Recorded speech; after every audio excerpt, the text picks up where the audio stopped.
Hello, hello! Ho, ho, ho! L'année se termine, l'hiver s'installe, il fait froid, les fêtes approchent et en plus, il faut faire des cadeaux à nos proches. J'imagine que, comme moi, tu t'y prends un peu au dernier moment. Eh bien, mon ami, bienvenue dans le club incorrigible des personnes qui ne se pressent pas du tout. Dans cette période de l'année un petit peu délicate, c'est plutôt difficile de trouver le bon cadeau à la bonne personne, suivant les goûts de chacun. On est d'accord, en plus, nous sommes dans un mood pas très joyeux, avec cette pluie, voilà, le boulot, on est crevé, avec les infos, les trucs, le machin. Ok, on se détend, on souffle, on respire. Alors comment trouver un bon bol d'oxygène, de trouver le moyen de rire, de se détendre et d'oublier un petit peu tout ça? Besoin de lâcher prise, besoin de se raccrocher à quelque chose. Eh, no panique! Je suis là, j'ai la solution, j'ai le livre. Et ce livre, c'est le dessert. Non mais qui a écrit ça dans le script, franchement? Sophie de Villenoisy ouvre le bal et nous emmène dans la peau et le quotidien de Sylvie Chabert. Mais dis donc, Chami, qui est Sylvie Chabert? Oh, cette salade, elle est pas de première fraîcheur. Ah, eh bien Sylvie Chabert est orpheline, périmée, émotive, dépressive, célibataire et moche. Oui, c'est gay, le livre commence bien. Et avec tout ça, Sylvie est convaincue, persuadée que son existence n'a pas de sens et que ses jours ne mènent à rien. Puis un jour, se rendant à son prochain rendez-vous chez le psy, elle prend une décision radicale. Que puis-je faire pour vous, Sylvie? Honnêtement, pas grand-chose.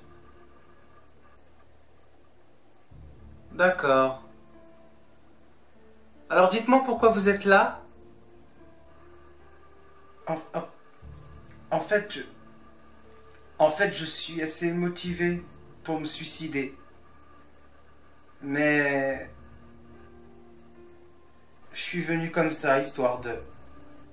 Il y a longtemps que vous songez au suicide? Je crois que c'est en moi depuis toujours.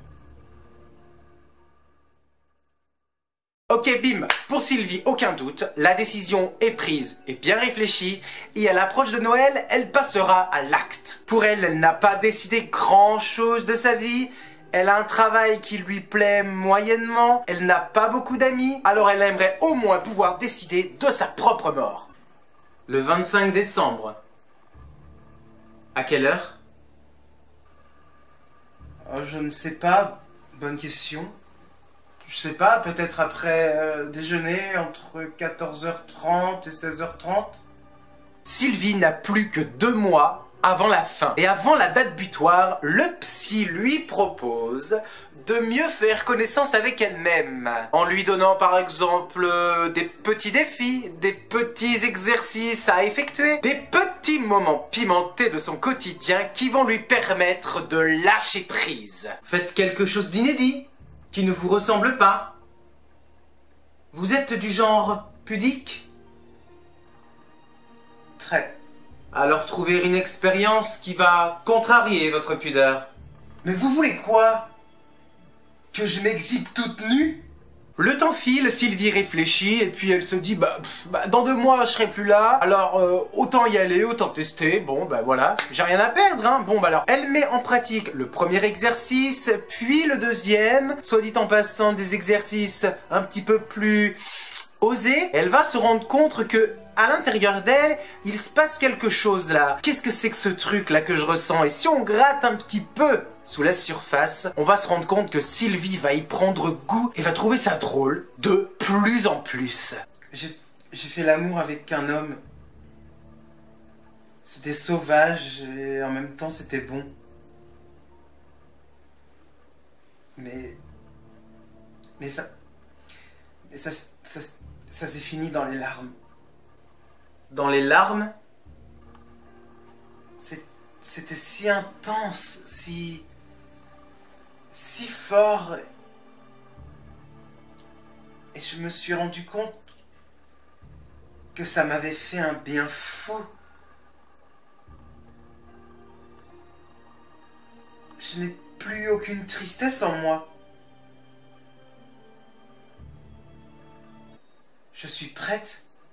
Et de fil en aiguille, de chapitre en chapitre, d'exercice en exercice, Sylvie apprend à connaître son corps, apprend à connaître ses envies, ses désirs.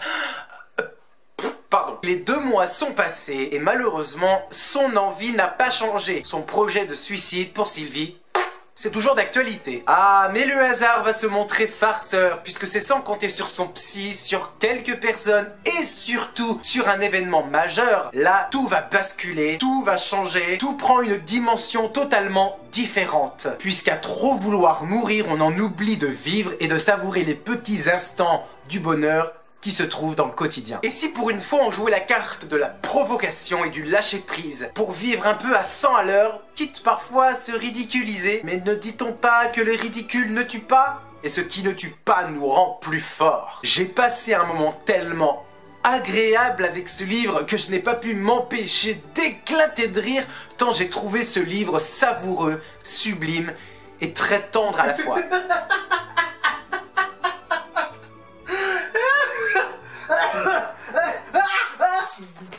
Oh, ça va pas, non? Si vous avez envie de passer un bon moment, de rire et de vous remonter le moral, je vous conseille chaleureusement le roman de Sophie de Villenoisy. Et pourquoi pas l'offrir à vos proches, histoire de finir l'année en beauté et de se faire plaisir. Hein? Joyeux suicide et bonne année! Merci d'avoir pris le temps de m'écouter, ça me fait très très plaisir. Je vous embrasse de tout mon cœur. Lisez, lisez, prenez soin de vous, je vous aime! Mouah.